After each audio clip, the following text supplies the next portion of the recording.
सतगुरु मैं तेरी पतंग बाबा, मैं तेरी पतंग हवा विच उड़दी जावांगी, हवा विच उड़दी जावांगी।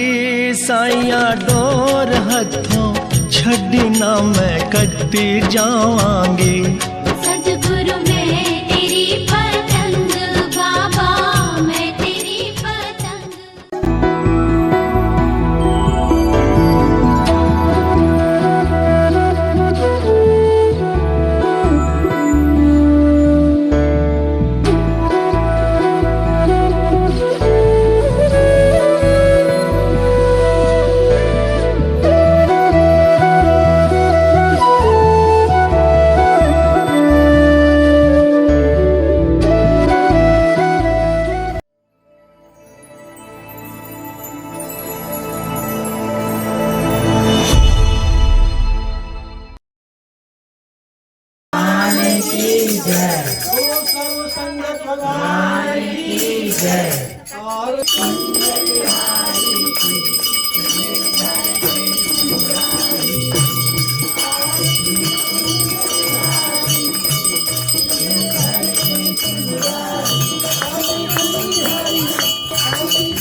बोलो सर्व संग भगवान की, सबके शुक्र गुजारी, सबके आभारी, शुक्रिया शुक्रिया, धन्यवाद धन्यवाद, शुक्रिया शुक्रिया।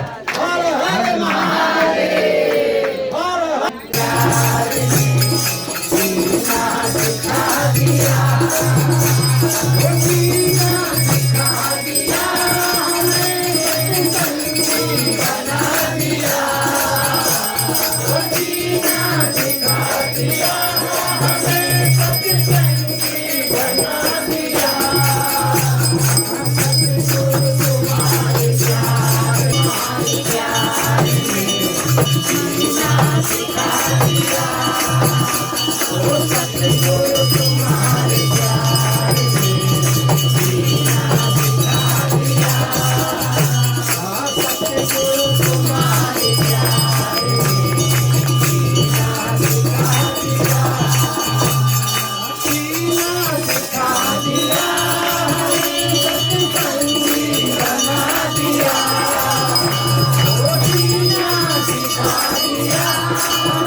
सब सेवकों की जय, संगत की जय।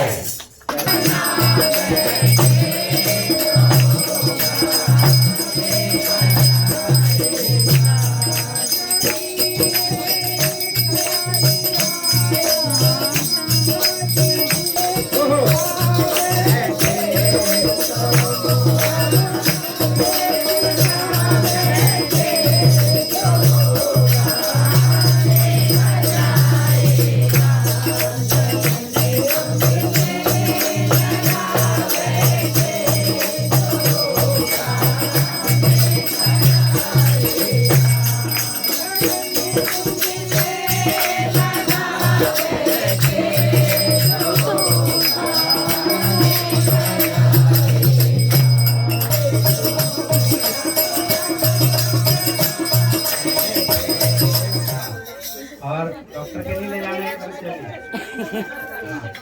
वो सुई लगाते हैं ना, भी डरते हैं सुई से। भगवान दुनिया के मालिक से दुनिया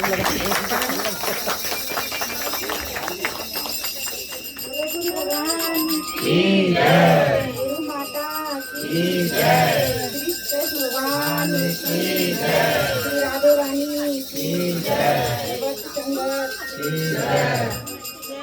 खाने तो तूने आँखों में बसा रखा है, होश वालों को भी मदहोश बना रखा। दीवानी हो गई हूँ, दीवानी हो गई हूँ, दीवानी हो गई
अपना सत्संग में लगन लगा करता है। तो शुरू में तो सोचता है कि क्या मिलेगा, लेकिन जब वो निरंतर भगवान की भक्ति करता रहता है, उसके प्रति अपना स्नेह रखता है, तो धीरे धीरे उसे आभास होता है कि मुझे कुछ नहीं चाहिए, मिल गया जो मिलना था, अब काम क्या बाकी है। भगवान तो सभी के लिए यही बोलते हैं कि मेरे पास आ जाओ। मरने के बाद भगवान के पास नहीं पहुंचा जाता है, हिसाब किताब होता है। जो जो मनुष्य ने किया है उसे उसी की तरह हिसाब किताब मिलता है। हम संसार में सोच लेते हैं कि फलाना मर गया और भगवान के पास पहुंच गया, लेकिन उसने जो जीवन जिया है वो किस तरह का जिया है, घर में, समाज में, देश में, अपने जीवन साथी के साथ, और अपने प्रति क्या करा उसने। जो देह मिली मनुष्य की, तो उसने क्या किया? क्या उसने भक्ति सुमरन सत्संग किया या विषय भोगों में लगाया? ये बहुत महत्वपूर्ण है कि मनुष्य देह मिली और उसकी उपयुक्तता क्या बनी। भगवान तो चाहते हैं कि जिसे भी मनुष्य देह मिली है वो मोक्ष की प्राप्ति करे, यानी ये बार बार आवागमन के चक्कर से मुक्त हो जाए, लेकिन हर कोई ये नहीं कर पाता, क्योंकि माया इतनी प्रभावशाली, बलशाली है कि मनुष्य उसी के वशीभूत हो जाता है। कैसे बचपन में खेल खिलौने परेशान करते हैं उस बालक को, फिर जब वो किशोर अवस्था की तरफ आता है तो बाहरी चीज़ें उसे धीरे धीरे आकर्षित करने लगती है, और जब वो एक यौवन की तरफ बढ़ता है तो उसे किसी देह की भी इच्छा होती है, धन की भी इच्छा होती है, पद की भी इच्छा होती है।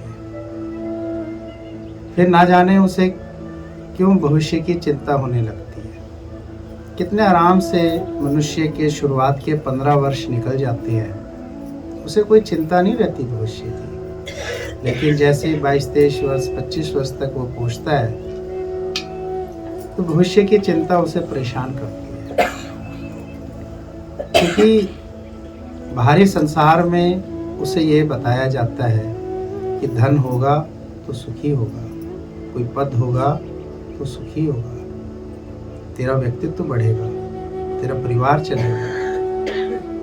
बताते ठीक है, लेकिन आधा ही बताते हैं, पूरा नहीं बताते। किसी जन का साथ लिया, जिसे हम शादी भी कहते हैं। मनुष्य आगे बढ़ने लगता है, धीरे धीरे वो बालक करता है, घर गृहस्थी बनाता है और रिश्ते नाते जोड़ता हुआ आगे अपने जीवन को बढ़ाता है। लेकिन वो समझ नहीं पाता है कि आखिर इस देह का उपयोग क्या था। जब हमें साधु संत महात्मा गुरुजन मिलते हैं तो वो समझाते हैं कि इस देह का उपयोग भक्ति सुमरन और सत्संग में करना। भगवान हमें कोई और काम नहीं बोल रहे हैं, भगवान एक ही काम बोल रहे हैं, समर्पित हो जाओ, अपना समर्पण कर दो। यानी ये जो चिंता फिकर ख्यालात बार बार ये इच्छाएं, मन का दुखी होना, परेशान होना, कुछ कुछ चाहनाएं, इन सब को भुलाकर मेरी शरण में आ जाओ। लेकिन मन इतनी जल्दी नहीं मानता है। मनुष्य कोशिश तो करता है, लेकिन फिर बुद्धि की अवस्था, संग की अवस्थाएं, जहाँ उसका उठना बैठना होता है, वो उसे इतना भक्ति की तरफ नहीं जाने देता है। वो कहता है कि इतना कुछ नहीं मिलता है। लेकिन जो कोई भी मनुष्य पूर्ण निष्ठा दृढ़ संकल्प के साथ भगवान की शरण में जाता है तो उसे बहुत खुशियाँ मिलती है। बहुत थोड़ी सी वृद्ध अवस्था आने पर उसके ज्ञान चक्षु खुलते हैं। लेकिन जो यौवन वाले होते हैं वो कोशिश नहीं करते, क्योंकि भविष्य रूपी विकार उनका साथ करता है और उन्हें भगाना दौड़ना वो शुरू कर देता है और वो उस तरफ भागने लगते हैं। देखिए, धन को यौवन मिलता है और तकरीबन सारे यौवन वाले होते हैं जो धन की तरफ चलते हैं, क्योंकि समाज की व्यवस्था ही ऐसी बनाई गई है। और समाज की उस व्यवस्था में वो जो हमें भक्ति से मिल सकता है वो उस धन से नहीं मिल सकता। इसका अर्थ ये नहीं कि धन बुरा है या हमें धन के प्रति आकर्षित नहीं होना है, लेकिन वास्तव में हकीकत में ये जीवन भगवान के लिए ही मिला था और काज नहीं थे। ये सब फैलावा हमारे ही बुद्धि का, हमारे संग का है। इतने अत्यधिक की आवश्यकता नहीं थी। भगवान ने हम सब के लिए दाना पानी लिखा है। जब उसने जीव जंतु पशु पक्षियों के भी लिए लिखा है, तो क्या उसने अपनी सर्वश्रेष्ठ कला अपने ही जैसा जिसको बनाया, तो क्या उसके भाग्य में नहीं लिखा? खाता तो खैर मनुष्य अपने भाग्य का ही है। वो सोचता है मैंने मेहनत करी तो मैं उससे खा रहा हूँ। जब तक का भी उसका हिसाब किताब लिखा हुआ है वो तब तक ही खाता है। भगवान तो यही सबसे कहते हैं, मेरे पास आ जाओ, भाव भावनाओं से आ जाओ, विचारधाराओं से आ जाओ। अंतर हृदय में जो तरंगे उठती हैं वो सब मेरी तरफ कर दो। जो देह मिली है ये सेवा के लिए मिली है, आदर सत्कार करने के लिए मिली थी, ना कि कलह कलेशों में, अपने भोग विलासों में और तरह तरह के व्यंजन और वस्त्र और धन इत्यादियों में के लिए मिली। लेकिन इस वचन को समझते समझते बहुत समय लग जाता है। शायद उसके पास वो समय है या नहीं है, और फिर धीरे धीरे, शरीरों का तो पता ही है, ये हमेशा एक से नहीं रहते हैं। तो भगवान सभी को यही बोलते हैं कि तू मेरा हो जा। मरने के बाद भगवान का नहीं होया जाता है। जीते जी गुरु कहते हैं, जीते जी तू किसका है, कहाँ तेरी आसक्तियां और मोह ममता है, कहाँ के लोभ लालच तू करता है। अगर यौवन अवस्था में कोई ऐसा भाव अपने अंदर में रख लेता है, एक तो उसको अमरता का पद मिलता है, दूसरा जीवन भर उसके आदर्शों को पूजा जाता है। मनुष्य नहीं पूजा जाता है, उसके आदर्शों को पूजा जाता है, उसके नेक व्यवहार को पूजा जाता है। कोई जाति से नहीं, कोई धन से नहीं। जाति और धन से तो थोड़े दिन ही वो वाहवाही ले सकता है, किसी पद से वो सलूट ले सकता है, लेकिन किसी के दिल को नहीं जीत सकता है। किसी विद्या से, योग्यता से वो धन कमा सकता है, अपना रसूख बढ़ा सकता है समाज में, लेकिन किसी को अपना नहीं बना सकता। अपना तभी वो किसी को बनाता है जब वो सच्चे हृदय से भगवान का हो जाता है। तो प्रेम की महिमा है। जो भी प्रेम करता है इस समाज में, घर गृहस्थी में, वो अमरता को पाता है। बिना प्रेम सब थोते, क्योंकि मनुष्य एक प्रेम है और वो प्रेम करना ही भूल गया। प्रेम करता है वो, लेकिन उसमें स्वार्थ भी रखता है। जो उसे चाहता है, जो उसकी इज्जत करता है, जो उसके मान सम्मान का ध्यान रखता है, तो वो भी करता है। इसको प्रेम नहीं करते। प्रेम की परिभाषा हम वृक्ष से सीख सकते हैं, नदी से भी सीख सकते हैं, धरती माता से भी सीख सकते हैं, आकाश जो हमारा पिता है उससे भी सीख सकते हैं, वायु से भी सीख सकते हैं और इस प्राकृतिक से भी सीख सकते हैं कि ये हमें कैसे निश्चल निस्वार्थ प्रेम करती है। न जात पात देखती है, न छोटा बड़ा देखती है, न अमीरी गरीबी देखती है, कौन हमारे काम आ रहा है या नहीं आ रहा है। आज तक कितना जो जल हमने पिया है वो नदियों का ही तो है। जितनी भी नदियां हैं उन्हें माँ कहा गया है।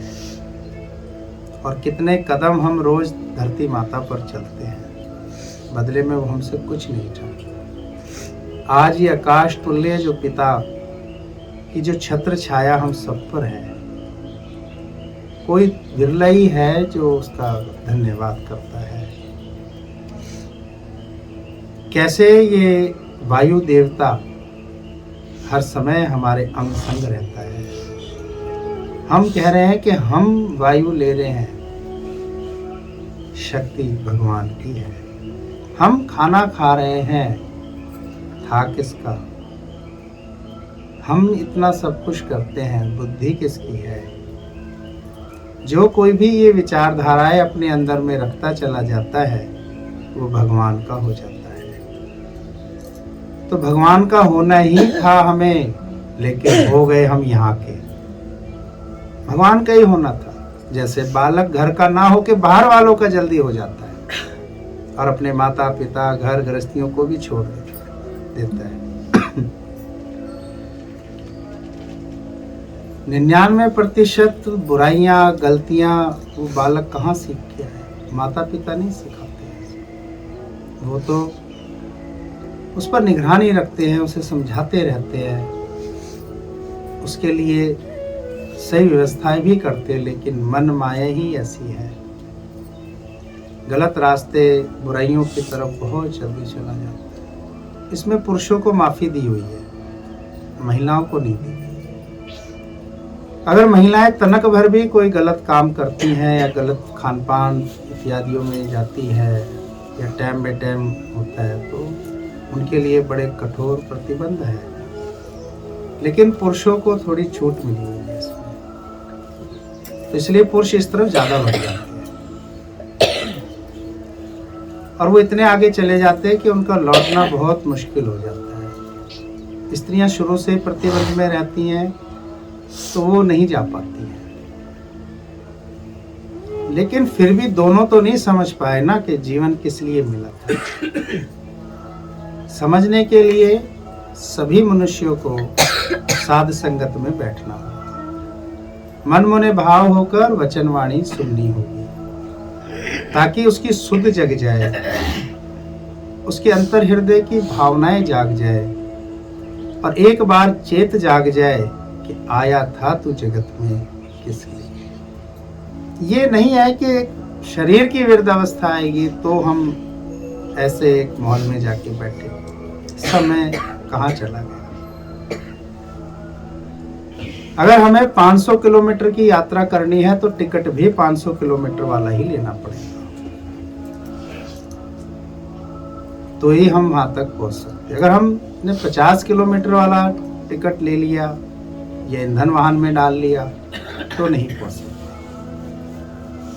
अब हम सभी मनुष्यों का एक ही उद्देश्य था, परमात्मा की प्राप्ति। यानी हमारा नेचर कैसा है इस समाज में, अपने जीवन साथी के साथ, बालकों के साथ, गली मोहल्लों में हम किस तरह से अपना जीवन बिताते हैं। इसमें जो कोई भी निरहंकार होके रहेगा, निरीच्छा होके रहेगा, निष्काम होके रहेगा, तो वो तो सफलता को पा सकता है। अपने जीवन साथी को खुश रखेगा, बच्चों को भी सुख देगा और आस पड़ोस में भी वो मदद का भाव रखेगा। देखिए, प्रभु श्री राम ने बताया गृहस्थ कैसे जिया जाता है। भगवान प्रभु श्री कृष्ण ने बताया कि समाज में कैसे रहना है। तो जीसस क्राइस्ट ने बताया कि हमें सबके साथ कैसे रहना है, मदद के भाव से।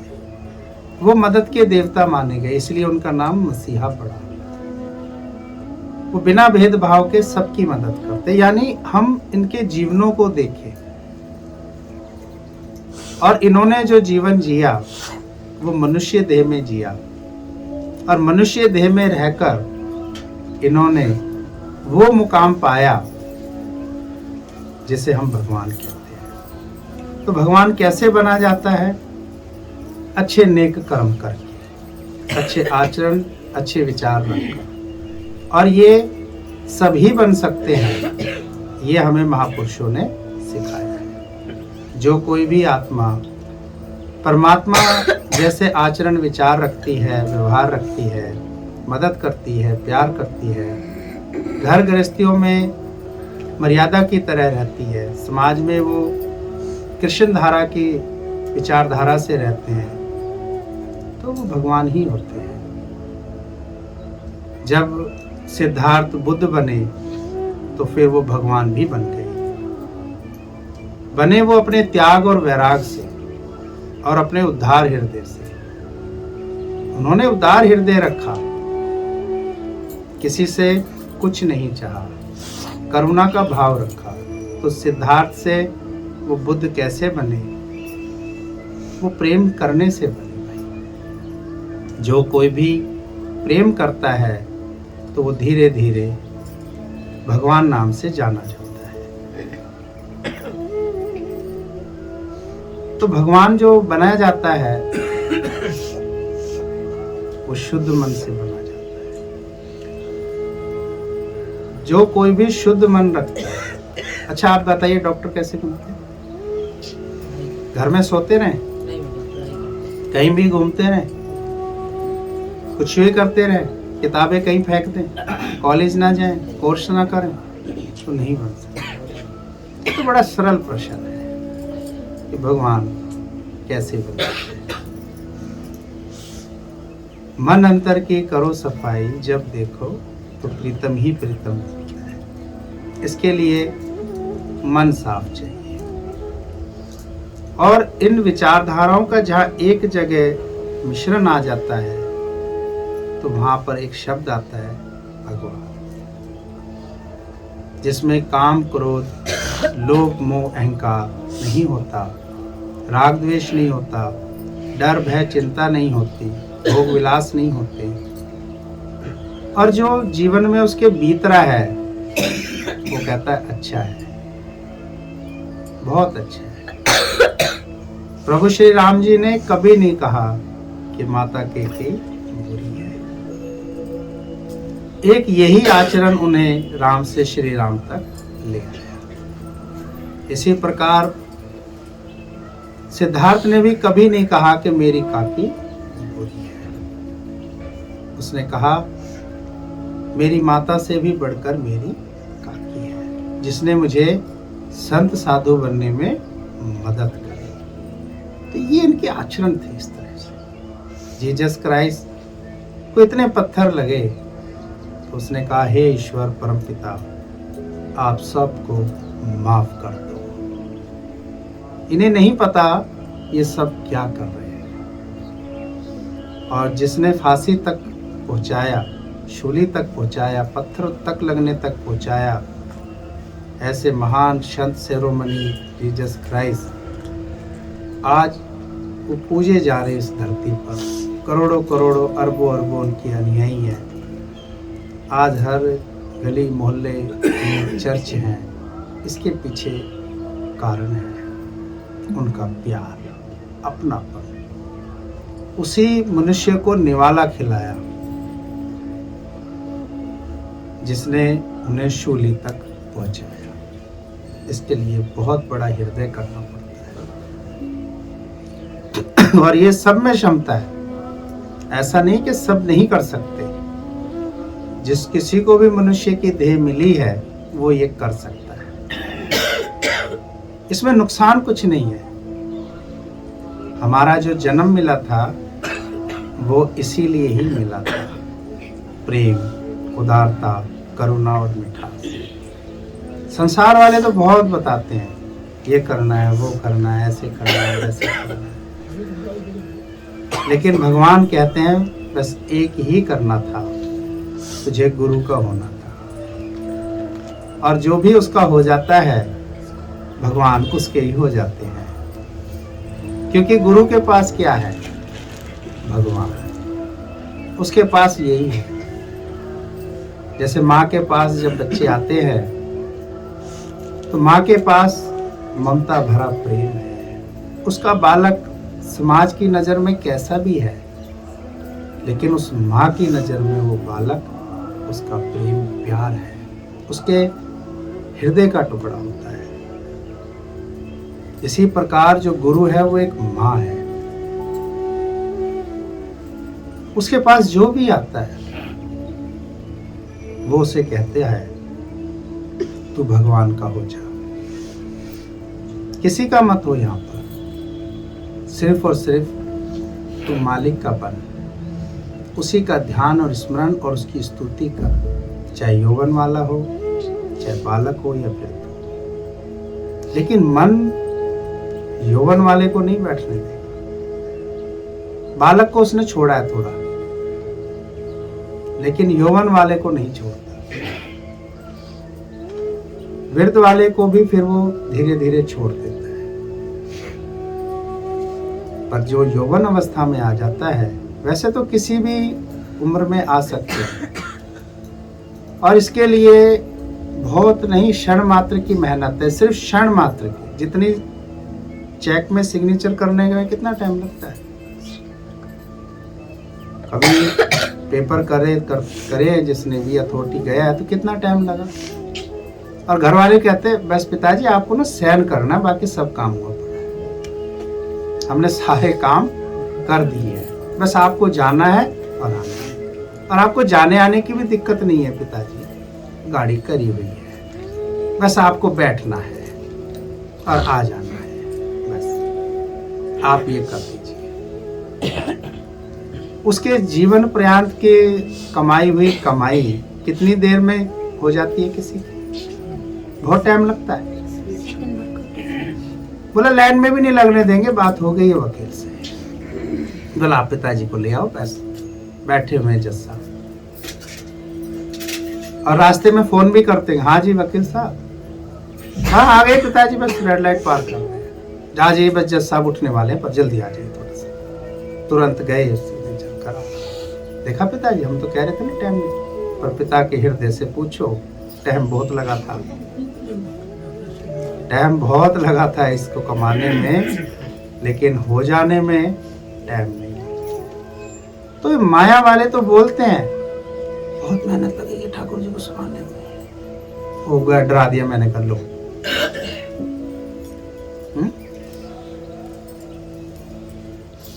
और कोई नहीं सपोर्ट करता है कि भैया आप ठाकुर जी ले लो, हम करा देंगे। ये कह देंगे आप बच्चे पैदा कर लो, हम संभाल लेंगे। ये बोल देंगे, सास भी बोल देंगी, दादी भी बोल देंगी, सब नंद भी बोल देंगे, उन्हें तो सब संभाल लेंगे, लेकिन ठाकुर जी क्यों ले आई, कौन करेगा, कौन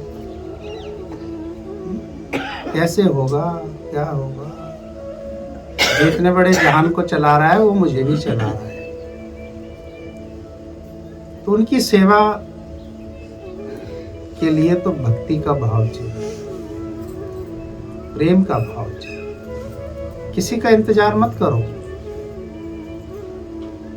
और इस मन की तरह नहीं, वो तो पहले बोलेगा नो, क्योंकि वो तो चाहता ही नहीं कि हम भगवान के हो जाएं, चाहता ही नहीं हम भगवान। देखो कितनी दुर्गति कर रखी है उसने, क्या हालत कर दी। गलत खान पान, रहन सहन, उठना बैठना, चलना फिरना, कितने लड़ाई झगड़े कल, ये सब मन कल्पना के तो है। मेरा मेरा माँ बाप भाई बहन कैसे लड़ते हैं, कैसे नहीं। अरे सब यहीं का ही खेल है, कुछ नहीं है। एक भक्ति हमारे हिस्से में है बस, और नहीं है यहाँ हमारा कोई हिस्सा। कौन कह रहा है ये सब हमारा है? कौन कह रहा है ये सब हमारा है? गुरु कह रहे हैं ये सब भगवान का है, यहाँ कुछ भी नहीं है। मरने के बाद देखे ना इंसान, उससे कोई नहीं रो रहा है, दूसरी चीजों को रो रहे हैं। दिया नहीं हमें, मर गई, जीते जी हम बोलते रहे, कहते रहे, दिया नहीं। बेकार में सेवा ही करा ली हमारे से। हमें पता होती तो हम तो मरने के भी नहीं। हमें क्या पता है कि हमारे हिस्से में कुछ लिखा ही नहीं इसमें। हमारे बच्चे कैसे पलेंगे, हम क्या, बच्चे हो रहे 60-60 साल के। मैंने कहा अब इनके पलने की उम्र है या धरती से जाने की उम्र है? और हमारे बच्चे पलेंगे कैसे? ये जाएंगे या यहीं रहेंगे हमेशा? अब तुम्हें नहीं जाना है? नहीं, भगवान थोड़ी सी तो उम्र जिए भी। ये थोड़ी उम्र है क्या? इसको थोड़ी उम्र कहते हैं? थोड़ी बहुत भगवान के लिए भी जिए। बोला अभी उम्र ही क्या हुई है, अभी उम्र ही क्या हुई है? तो माया में तो चलेंगे ना। लेकिन भगवान की तरफ आप जैसे विरले ही आते हैं। आप सबके दर्शन करने से मेरा जीवन कैसे शुद्ध और पाक पवित्र हो जाता है, धन्य हो जाता है। और आप सबको देख के ऐसे लगता है कि साक्षात परमपिता परमेश्वर भगवान प्रभु श्री कृष्ण बैठे हुए हैं और अपने हृदय की बात करने का मौका मिलता है। भगवान से 2 घड़ी प्यार करने का मौका मिलता है और उसका धन्यवाद करते हैं। आपका भी करता हूं कि इस मन पर विजय प्राप्त हुई, नहीं तो फंसे रहते हम भी कलह कलेशों में, इनमें उनमें। मुक्ति मिली, और जब मुक्ति मिली तो भगवान का स्थान भी मिल गया और जीवन सफल हुआ। नहीं तो क्या बनता? तो भगवान का होने के लिए तो क्षण मात्र चाहिए, जैसे वो सहन करने के लिए चाहिए। गुरु कहते हैं बस तू अंतर हृदय से कह मैं भगवान का हूं और भगवान आप मेरे हो। बाकी सब जिसका उसको दे दो, रखो भाई। हमें थोड़ी ना पता है हमारा शरीर धीरे धीरे अग्नि देवता का हो जाएगा। कोई नहीं देना चाहता है अग्नि देवता को जीते जी, लेकिन मरण उपरांत अग्नि देवता को देने से कहते शुद्ध होता है। अग्नि मिल गई भाई, चलो भाई ठीक हुआ। तो इसी प्रकार गुरु भी कहते हैं ये जीते जी इस हृदय को परमपिता परमेश्वर के चरणों में रख दो तो जीवन हमारा सफल हो।